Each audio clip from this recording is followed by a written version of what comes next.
People think that history will always go in a single direction, that everything will eventually go in a single direction. Be it a pressure wave, be it air, be it wind, whatever you want to call it, be it anything that passes through a medium. However, this is not the case. And I think information, especially knowledge of God, has the same problem, will have inevitably the same effect, will be affected in the same manner by changes in mediums. What is a good example of this? Well, I'm going to go straight back to an obvious science one that's come up very recently in my just musings on YouTube. The video I'm referring to is this one by the Action Lab, run by Stephen Orgill. He's a fantastic content creator, a great science communicator. He does a better explanation of it than I do.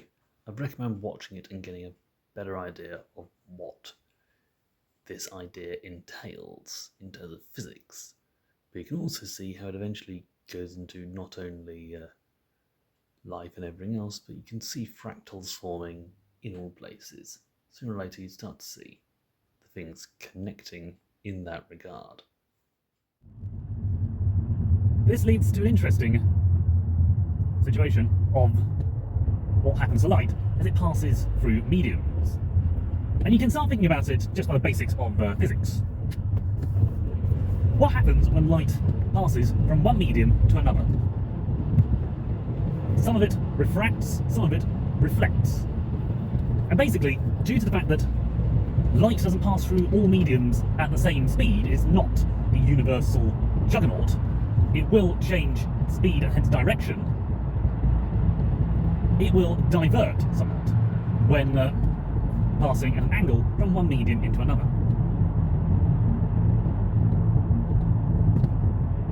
If that happens several times across a variable medium, like say air or even water,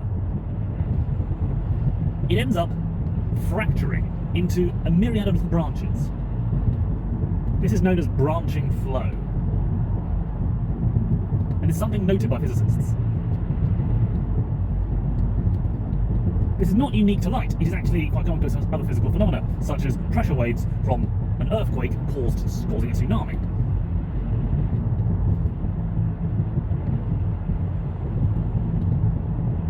The change in the pressure, and even how it rolls across the ocean floor, will cause it to branch out, not go in just an opening ripple into various fractures. It's quite a fascinating thing to think of. And of course, you can see it in lightning. Lightning rarely comes down a single direct bolt. It sends out questing fingers that reach across the sky until eventually one finds a quick and much shorter path to Earth, which completes the circuit, and thus the energy gets dumped. That's why you end up with forks of lightning. It's not because finding multiple routes, it's because the various pressures of things getting in the way will cause it to break up and reach out. But the second it finds a single, much more efficient route to Earth, it will dump all of its energy into that route.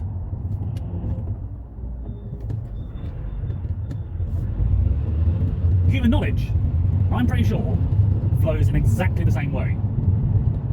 And let's face it, when it comes to mediums of varying density, humanity, I'm pretty sure, is the crowning glory.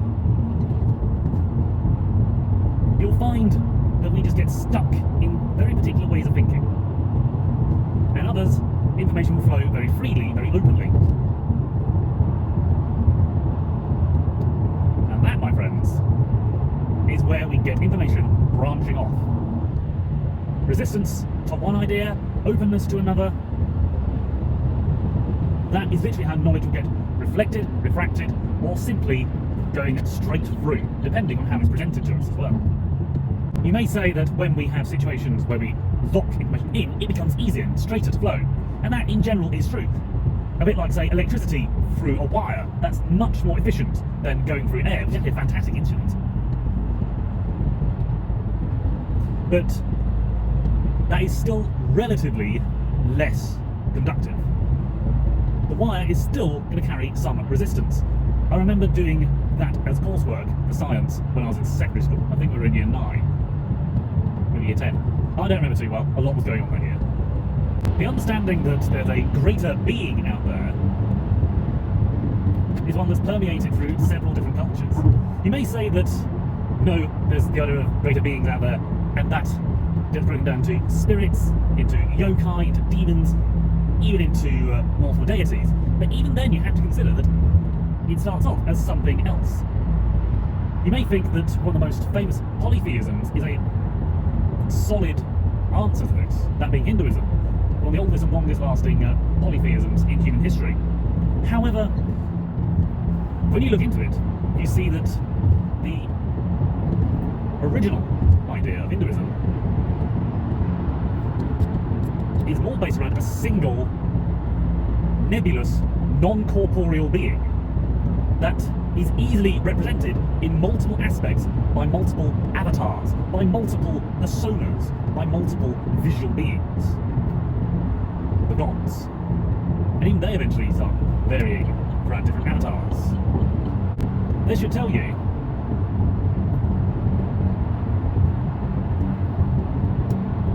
this should help demonstrate how different people can view things. If you bear in mind that back in the early days of Hinduism, there were only about 33 odd gods, and now there's about 330 odd gods in the Hindu faith. That should tell you the information, even when relatively consistent in a well-written religion, gets diverted, gets spread out, gets diluted, if you will. Now, I'm not going to pretend that the saints of Christendom were the same, since being aware of the pagan gods, the Catholic Church was very aware of their importance to the individual people, and so showing them as reverent beings, that being the saints, will show they still hold importance in the Christian faith, but they are still secondary to the great primary deity of Yahweh. So already we can see that it is a easy thing to start spreading, diluting and thinning out the ideas that make up the information about God. You may think that should be a hardline thing, one direct stream, but as I said, it's being transmitted through the medium of humanity. Should it be the case? Sometimes yes, really. Because the moment we start making things commonplace, it loses all spectacle, it loses all mystery, it loses all relevance. I mean, I'm currently using a phone, a mobile phone. Back in my day, back in my youth, that would have been seen as amazing, spectacular. And I clearly remember seeing on Blue Peter, certainly back in the older days of Blue Peter, before my time, they were demonstrating the remarkableness of what a mobile phone could do. Now, not only can I make calls and keep an eye on my wife and daughter whilst working, driving around, in a position where I can't really use anything else, I'm also able to record a video and later on edit the video, and even later on post it to YouTube, which will get broadcast around the world to other people on their phones. We think so little of that because it's an everyday thing. My daughter is 8 months old. She has seen phones, for instance, since the day she was born. She had cameras pointed at her. She had people looking at their phones, calling on phones. She herself has actually called me on my phone when her mum's playing songs I recorded for her, and she's like, right, I want to actually see Daddy, and press the call button. I'm pretty sure it's because she was just thumbing the phone to go and hit the call button, but you get the idea. She is getting used to it. So the idea of being able to call Daddy at a moment's notice is not remarkable for her. If anything, she's like, no, that's not Daddy, that's someone else. Where's Daddy? I want to hold Daddy. With that in mind, you can see why it starts off as a deeper understanding by individuals. And in fact, it does get passed down through some individuals that do have genuine connections with God. Genuine, open connections with God. You may say, how can we prove that? And strangely enough, I think the simple answer is to do with the soul. Now, you may think, well, the soul has obviously no physical being, but what about, but how does that even work? I mean, what about the concept of an afterlife or life after death, especially after, say, a traumatic brain injury? Well, interestingly enough, and it's something I'm actually finding amusing now that you think about it, I think the best way to look at it is in terms of a modem. For those of you who aren't aware, the modem is part of the computer that connects it to the internet. This is something I learned about computers more from a story about a magician who ended up getting trapped inside a computer and met a modem, which is a rather interesting concept. But if you bear in mind that the modem connecting a physical computer to something that does not necessarily have a physical outlet, if you will, that becomes very interesting. You might say it's all down to being a router, or down to being a Wi-Fi thing, and that is true. And certainly you could say that some churches are Wi-Fi routers in that sense, which is a very good way of looking at it. And it also explains why there are some areas, some churches, that should be avoided, because not all routers, not all Wi-Fi receptions are safe, and therefore why we should be very aware of which ones we present to children. This is very interesting these days in the UK, because there's a lot of debate over whether children should be allowed online in the first place, which makes me think it's broadly similar to all the other things that started coming in when we were younger and were considered a bad idea back in the day, but now, of course, it's part of life. Of course they have to experience it. I mean, at one point people were complaining about dancing in young children, and now it's complained that they don't dance enough. It used to be that children spend too much time reading, and now they don't spend enough time reading. And then it comes down to all sorts of books, etc., etc. You get the idea. I think it's that whatever generation happens to grow up in that time where something needs to be in, they are told it's a bad idea, they absorb it, they change it, they make it theirs, and then that act becomes dangerous for the generation that they produce. There's about 3 generations: those that hate it originally, because it comes in too late for them; those that grow up in it, so they see the rise and the fall; and those that are banned from it because it's a bad idea. You get the idea, you get the drift. It's sort of trends going up and down. There's that sort of similar flow. And I think churches can be broadly similar. It has to be a steady flow through things. Otherwise, we're choppy waters that no one wants to swim. But why do I find it ironic? It's because those people that say about the soul being someone capture all the memories and elevate from the body after it dies from terrible brain injuries that make it very hard for you to understand, remember, or process things, and then suddenly there's an aspect of you that is perfectly preserved. They are doing that online, where their footprint can be preserved, can be remembered in a way we remember them. And some things online will stand out to us, some things will be the things that we want to curate, some things will be the very things that we don't want to find out at all, and that entirely depends on how we receive them. And so we're right back in a similar situation, if you will. The soul is the modem to the internet of the heavens, of God, of whatever you want to call it.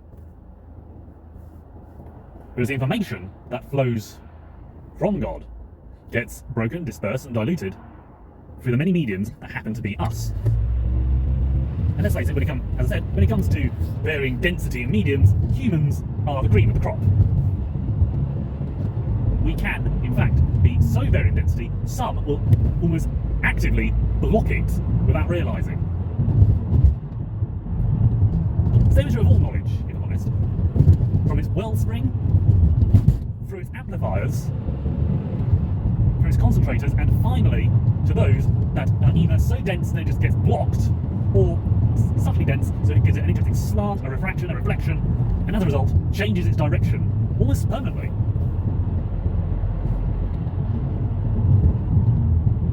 So our interpretation of God is very much dependent on our own individual branches. But you may say, I'm just making things up on the spot. How can an energy be like that? Well, that is the case in many things. In the case of bloodlines, that will vary depending on people. They combine, they split. And let us not forget another classic example of something that fragments and fractures. Languages. They divert, they coalesce, they spread, they vary depending on region, depending on person, depending on contexts. So many languages have seemingly common roots, and that gets traced back by individuals. And of course, life itself. In fact, many people point out the tree of life from the last universal common ancestor. So we have prime examples in multiple fields of things starting out from a common point and then branching out, and it affects all aspects. In biology, in chemistry. Does it affect chemistry? I suppose you just bear in mind that quite a lot of what happens in physics, particularly in the the flow of electrons is technically chemistry of sorts. So account for lightning. In biology, that's technically biochemistry. I'm not sure about anything else. One could say the various creation and breaking of various chemicals does allow for life in the first place. But also in human constructed things, such as knowledge, language, and Ikiwot, gods. But then how do you explain how many things seem to link back to a single common ancestor of gods? That should tell you.